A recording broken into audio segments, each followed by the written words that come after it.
Hello, hello, hello. Hey, y'all. It seems like I have been away for so long. It seems like it's been a long time. Welcome to the 2026 edition of Wellness Wednesday with Dr. Wells. I had to take a little hiatus. However, there were some great things happening. And if you follow me on all the socials, then you know what's been going on. And what better month for me to come back to Wellness Wednesday? First, I want to just get the housekeeping out of the way. I am Dr. Latoya Wells, Doctor of Nursing Practice, owner of Wells Legacy Health and Wellness. I am a family nurse practitioner, and we are a full service family practice and health and wellness clinic located in Altamont Springs, Florida. We are open to see and take new patients. We offer early morning, evening, and weekend appointments, and we are now accepting many major insurances. So, you're looking for a healthcare provider, you want to get established, it's still early in the year and you need to get in to see someone, whether it's for your well woman exam, your annual wellness, your physical exam. You may not be feeling well and need to be seen. We can take care of you. We offer virtual and also in office appointments, also convenient care, and that's care where it is convenient for you. So, with that being said, if you need to reach out to us, you can reach us at 321-306-6755. You can also catch us on our website at www.wellslegacyhealth.com. Our goal and our motto is to one, make sure that our family, our patient, our community, and our friends have what they need to be able to advocate for themselves and to create a legacy of good health. And I have been enjoying partnering with my clients and my patients on helping them to create a legacy of good health. We are in the month of February. Can you believe it? It's February already. This weekend, we're going to be in the middle of February. It's going to be the 14th this Saturday, which is Valentine's Day or Love Day, whichever one you celebrate. And if you don't, then hey, that's your business. But this month, we are celebrating several amazing things. And one is Black History Month, right? Where we celebrate all things Black and brown and melanated. And I'm just here for all of it. And then we also are focusing in on heart health. So why not combine the two, right? Why not talk about heart health from a Black and brown perspective? And tonight I'm going to be throwing in some different things. So we're going to have heart health and Black History Month with a twist. So put your seatbelts on. Let's get ready. Let's go. As you know, I'm very passionate about educating and making sure that my family and my community and those that I know around me, even the person in the line in front of me in the pharmacy or at the store, if there's something I can give them, some tidbits or some nuggets that I can give them for their health, solicited, of course. I'm not giving it any unsolicited advice, but that's what I do, and that's what I'm here for, is to make sure that people are able to make wise, knowledgeable decisions based on their health, based on the information that they know. And so, as you all know, if you've been following me on all the socials, then you know my mom had a major health scare in December, and it's related to her heart. And when I look at heart health, heart disease has been in my family for generations, for many, many, many years, for many generations. And I'm trying to figure out, how do we get it to stop? What do we need to do to stop it?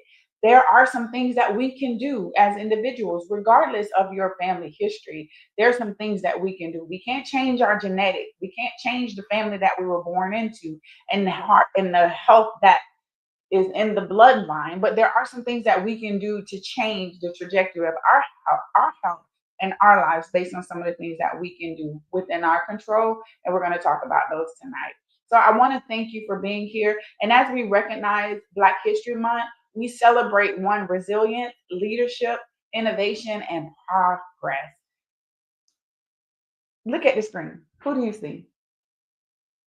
You see me, a little Black girl who's now a woman, who had a dream when she was little to become a pediatrician. I didn't become a pediatrician, but I did something even better. I became a family nurse practitioner so I can take care of everybody. But this is because of the people who paved the way before me so that I can sit before you today and own my own practice. Thank I'm so thankful to the people who came before me who paved the way. Tonight, we're also going to be talking about something deeply connected to our future, our past, and our now. And that's our heart health. The heart is the center, right? And anything that impacts our heart impacts the rest of our body and our lives. And so we want to talk about that. Heart disease is the leading cause of death in the United States. And you guys know I love my statistics, and I won't be throwing out that many statistics tonight. But we're going to be talking about some things that impact and affect men and women of all backgrounds. However, it disproportionately impacts Black communities, right? And that's not just this isn't just a medical issue. It's a family issue. It's a community issue. And it's a legacy issue because, as I told you, my great grandmother died from a massive heart attack. My paternal grandmother had heart disease and died from a heart attack. My maternal grandmother had high blood pressure and cholesterol issues. My mother and my father have high cholesterol and high blood pressure. And so when I look at my labs, my cholesterol numbers tend to be on the higher end of normal. That's genetics. I don't eat a lot of fried foods, and well, I love my fried seafood. Let me take that back. But I eat it within reason and in moderation. And lately, I haven't even had many things that are fried. So making sure that I'm taking care of myself and that I can change the trajectory of my health given what I know about my family history. And so we want to make sure that we understand the progression of these things, right? There are some factors that we can change, but there's some certain things that we can't. We have individuals who have high cholesterol and it's a genetic component. We've done labs, we've confirmed that this is a genetic component. And no matter what we do, there's really no getting away from that. But there are things that we can do. So I don't want to throw any gloom and doom on that because that's not what I'm here for.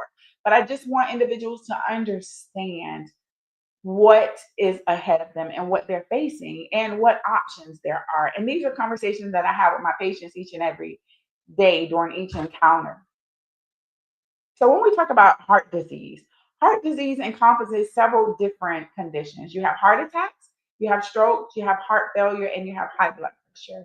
Many people are surprised that most cardiovascular disease develops silently over time. And as you know, hypertension is the silent killer. It's called that for a reason because individuals who have hypertension, if they're not getting their blood pressure checked on a routine basis, they don't know because until it's too late, that's when they start developing the symptoms. And at that point, there's some organ damage.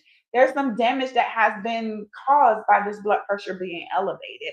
And many times it's found incidentally.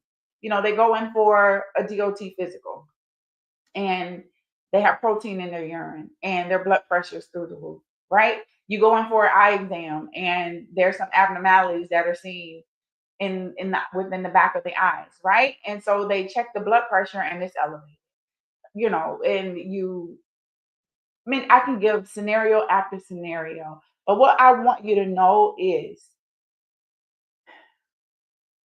do you know your numbers? Do you know what your blood pressure is? How many of you know what your blood pressure is? How many of you know what the normal blood pressure ranges are? I like to stick with the old numbers, the 120 over 80. However, the most recent guidelines within the past few years increased those numbers to 130 over 90. And so if we're going from a textbook standard, 130 over 90 is the range.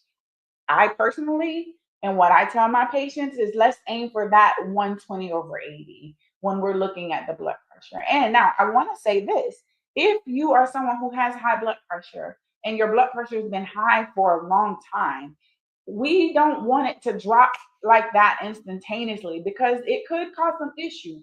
We want to slowly work on getting that blood pressure down. So, how many of you know what your cholesterol level? When you go and you get your blood work done once a year or twice a year, these are things that should be monitored with your labs. You should be getting a lipid panel or cholesterol numbers that's telling you where you are with your HDL, the LDL, the cholesterol. the triglycerides, all of those things, because they're important and they show the whole picture of how you're doing when it comes to your cholesterol numbers. Now, I did say I was going to talk about some Black history things, right? And people who paved the way. And these are individuals who paved the way in the medical arena. And so we have someone that we want to honor tonight, and it's Dr. Daniel Hale Williams. Dr. Daniel Hale Williams did something amazing, and he performed the first successful open heart surgery. We're talking about heart health, so why not talk about individuals who paved the way for the cardiac or cardiology department and area and field of study?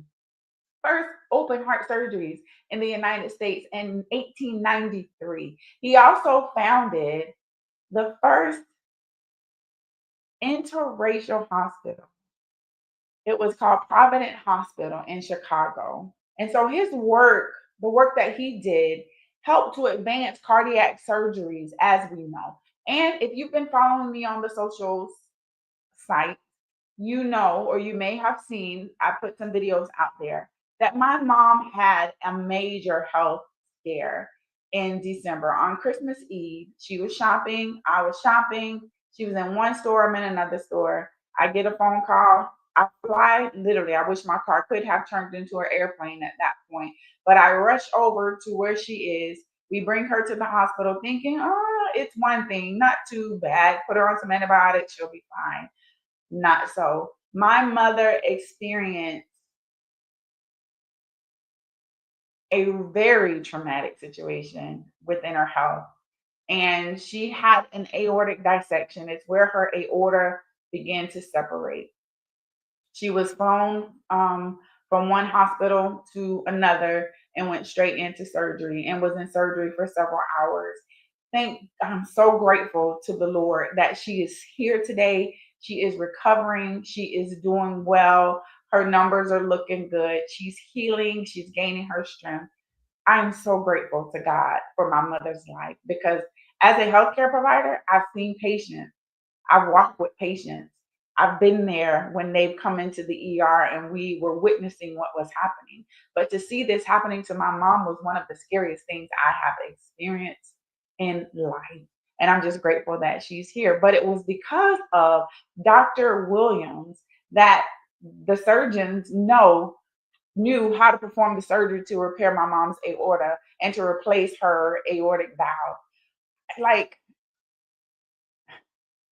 if I had to tell people, like, listen, her life was saved because people like Dr. Williams started this process of education and performing these surgeries to help others be able to perfect their craft and save lives. I'm grateful. I'm blown away. I am so grateful. And someone else that we want to highlight is Dr. Drew. He revolutionized blood banking and plasma storage. His research laid the foundation for modern transfusion medication, which during my mom's surgery, it was essential that she had blood available because she had to receive blood transfusion. She had to receive a blood transfusion while she was in surgery. So Black history includes innovation in heart care. Now we honor the history by protecting our own health. And how do we do that? Blood pressure, the normal blood pressure, we want to make sure that those numbers are at or below 120 over 80. And consistently elevated readings increase your risk for heart attack, stroke, and kidney damage. And one of the things my mom asked me, why did this happen? Why did I end up with this situation? There are several things that could cause aortic dissection, but uncontrolled hypertension is one. There's a genetic condition called Marfan syndrome, which we are actively being genetically tested to make sure that we don't have that. I think I was tested when I was younger. We don't have any of the physical characteristics of it. And that's one of the number one main causes is this genetic condition called Marfan syndrome. And it usually impacts individuals who are in tall, slender in stature. And so we're working on that. The next thing we want to talk about is high cholesterol. Cholesterol is that plaque that builds up inside of the arteries. It's like the fat, the plaque. It narrows, what it does is it narrows the blood vessels and it limits the blood flow to the heart and to the brain. And so we want to be mindful of that, because if those plaques break off, that could cause a blockage in the brain. It could cause a blockage elsewhere in the body, and we can have some problems. And if those blockages are in any of the vessels in the heart or the neck, then that's where we have those heart attacks, because those blood vessels, the blood flow to that area of the heart is shut off. So we have to be mindful when we're looking at our numbers and what we're eating and our labs and all of the things. Another thing that we want to talk about that's not necessarily related to it is heart health, diabetes. Elevated blood sugar damages the blood sugars and it accelerates heart disease. So it's separate, but it's intertwined in there. So for our diabetics, individuals who are diabetics or who have a family history of diabetes, which many in our communities do, we have to be mindful of that, because just because an individual has diabetes, they don't just have diabetes. They're at risk for several other things that accompany diabetes. So we have to make sure that we're paying attention. Obesity and physical inactivity. Excess abdominal fat, which is that fat in our bellies, which is called abdominal adiposity, which is the fat in the belly. It increases inflammation and cardiovascular strain. It puts a strain on the heart. The more you're carrying around, the more your heart is working to sustain, all of this extra weight and things of that nature. One thing that I want to talk about, and I'm gonna put my mom out there, and she can pop me later. But another thing that's in my family, and that has been in my family, like I was smoking as a baby. I was getting secondhand smoke in the womb, probably. I don't know. But for as long as I can remember, everyone in my family smoked. Both my grandma smoked, so I went from one house to the next smoking. They were smoking. I was always surrounded by smoke, and I don't smoke. Now, when I go into someone's home who does smoke, or when I'm around someone, you can clearly smell that. So I'm wondering, oh my goodness, is that how I smelled going to school? Wow, I just thought about that the other day, but whatever. Me and my mom have had these back and forth struggles and conversations about the impact of smoking and her health. And in her mind, it had nothing to do with what was going on with her medically. In my mind, it had everything to do with what was going on with her medically. Smoking and excess alcohol damages the blood pressure and increases heart strain. And so I don't know if you remember or if I even shared last year or maybe the year before, my mom had to have a pericardial window because there was fluid that had built up around her heart. That if it got to a point where it built up too much, it would have caused pressure on her heart, which is called cardiac tamponade, which would then decrease or restrict the pumping motion of her heart. Inflammation. Smoking causes inflammation. It damages those blood vessels and it increases the heart strain. So the important thing to understand is many of these risk factors can be managed. They're manageable. So there are things that we can do to fix these things. We can stop smoking. We can change our diet. We can exercise. We can, do the things that we need to do to get our A1Cs down, right? Those are things that we can control, things that we can change. Now, if it comes to genetics, we can't change the genetics, but there are modifiable risk factors that we can modify and change. Next thing, stress plays a significant role in our heart. Stress plays a significant role in our heart and heart disease, and it impacts our heart more than we know. Causes the cortisol levels to rise, the blood pressure to increase, blood sugars increase, inflammation. All of those together is a quadruple threat, right? And so we have to make sure that we're doing what we can to manage stress. Me, I work out, I pray, journaling, going to the beach, which I see a beach day in my future. But over time, this damages the blood vessels. Stress comes from financial strains, caregiver responsibilities. And I can tell you, when my mom was in the hospital from December 1st to January 1st, then she went back in the hospital on the 3rd and was released on the 9th. And even ongoing, caregiver stress is a lot. even though I wasn't her caregiver 24 hours. But when she was in the hospital, I was the one that they were calling. I was the one that the family members were calling and all of the things. And I just wanted to make sure that she was okay. But that did a number on me as well. And so, I was dealing with some back pain and just didn't know where it was coming from. It was stress that I've been walking around carrying and was pushing through it. Workplace pressures, community challenges, all the things. So, managing stress is not a luxury, it's a part of heart protection. So, there's this reel going around on social media that whenever something stresses me or whenever somebody, comes at me wrong, they just disappear. And it's like their figure, their image just disappears. And I wish I can do that in the face, like in real life. Blink my eyes and I'm just gone. I'm just gone. But no, on a serious note, we have to make sure that we're doing what we can to make sure that we're taking care of our heart, and not risking that, and not putting anything before that. So what are some healthy strategies that we can put into place that can help us when it comes to our heart health? One is walking. Something that I did back in August, I started doing morning prayer walks, and I would go and walk my neighborhood. And it took me about 45 minutes to an hour, depending on how fast or slow I was going. But I just put on some nice worship music, or some days I walked in silent. Some days I was praying, some days I was just kind of meditating and listening to scriptures and things of that nature. Some days I just was listening to music, but that was so beneficial for me. It set the tone for my day. Now I'm just waiting for this cold weather to go away so I can be comfortable going back outside. But working out definitely helps. Deep breathing. And we've talked about here before with the 4 by 4 by 4 breathing, right? You breathe in for 4 seconds, you hold it for four, and you breathe out for four, or 5 by 5 or 3 by 3, however you want to do it. I've even heard 10 by 10. And so deep breathing, therapy. Therapy is something that I don't think our community, we're seeing more of it now.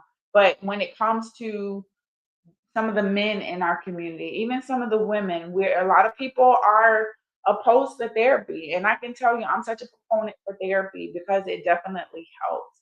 Prayer and medication, adequate sleep, and then building a strong support system within your communities and utilizing the supports that are within the community. Time out for what happens in our house stays in this house. No, we need to talk about it, and we need to make sure that each other is safe, and we need to be checking upon each other. There was a situation that happened here locally where a brother shot his sister. I don't know all of the details because I can't really speak on it. Some are saying that it was an altercation or a disagreement, but shot his sister. So now family is dealing with two deaths that happened in one night, one day, split second decision, and two lives are gone. And so we have to make sure that we're doing what we can. So what can you start doing this week, like today, tomorrow? One, check your blood pressure. If you don't have a blood pressure cuff at home, or you don't know someone that has one, go to the pharmacy, go to Publix, go to Walgreens, go to CVS. Most of them have the blood pressure machines there. Some of the Costco and things of that nature have the blood pressure machines near their pharmacy that you can go and check your blood pressure. If you have not scheduled your annual physical exam, and this is where I'm gonna throw this plug in there, Wells Legacy Health and Wellness is accepting patients same day. Sometimes most of the times we have same day appointments. We offer early morning, evening, and weekend appointments to be able to accommodate you if you're working and you can't get in during the week, or if you have, family or small children, and the afternoon when they're at practice is when you can come in and get your, 30-40 minute appointment done. We can accommodate that. Reducing the sodium level.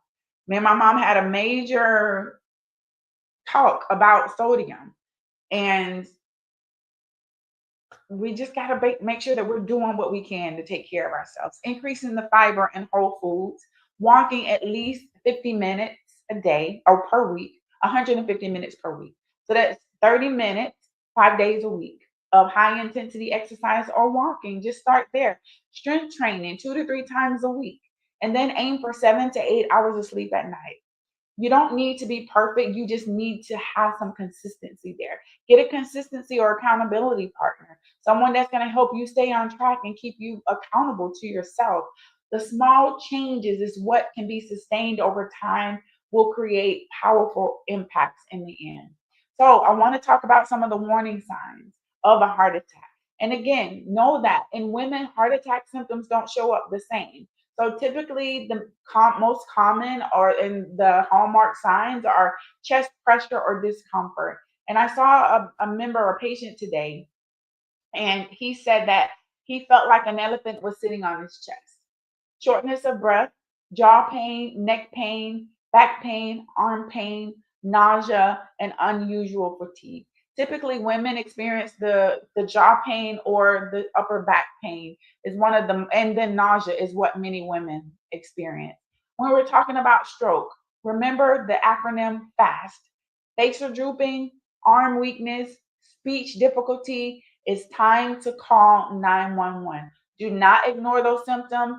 Time matters in both situations, with the heart attack and with the stroke symptoms that someone may be having. So, what do I want to leave you with? We have to protect our future, right? And one of the things that I stress here is creating a legacy of good health. Because when I look back at my family history, the legacy with good health wasn't that good. Because when I think about my uncles and other people in the family who died from heart disease, I don't want that to be the future, right? I don't want my kids to be plagued with that and have to deal with that. And so Black history reminds us of the resilience and innovation.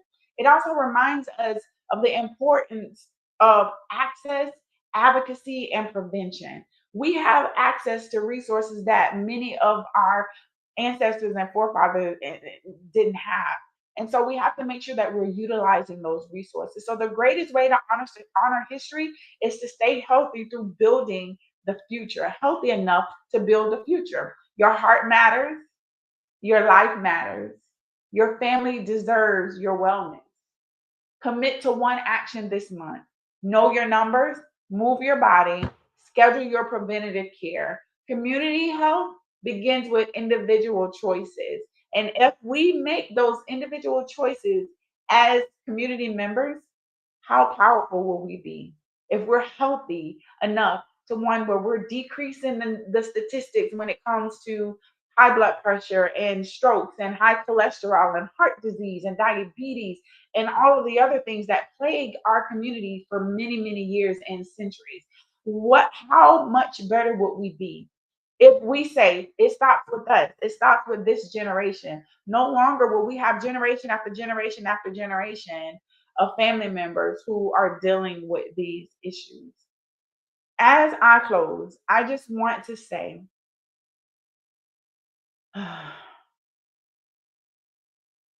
know your numbers, move consistently, manage your stress, schedule your preventative exam. Your heart matters. This month is heart health, and we honor legacy by protecting our heart. Heart disease is a leading cause of death in the United States, but many risk factors are preventable and manageable. So think about the things that you can change, those small things that you can change, and take the step this week. Tonight, look at your plate. What are you eating tonight? How much did you move your body today? It's not too late. You don't have to have a big gym. You don't have to be able to go outside and all that stuff. You can walk around your living room. You can walk around your house.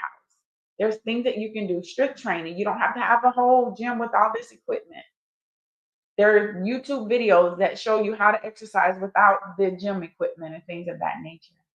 Take care of yourself, protect your heart, and protect each other. Stay safe and be well. This is Dr. Latoya Wells with Wells Legacy Health and Wellness. Happy Black History Month and happy Love Day coming up. Talk to you soon. From my family to yours. Love you. Bye. Until next time.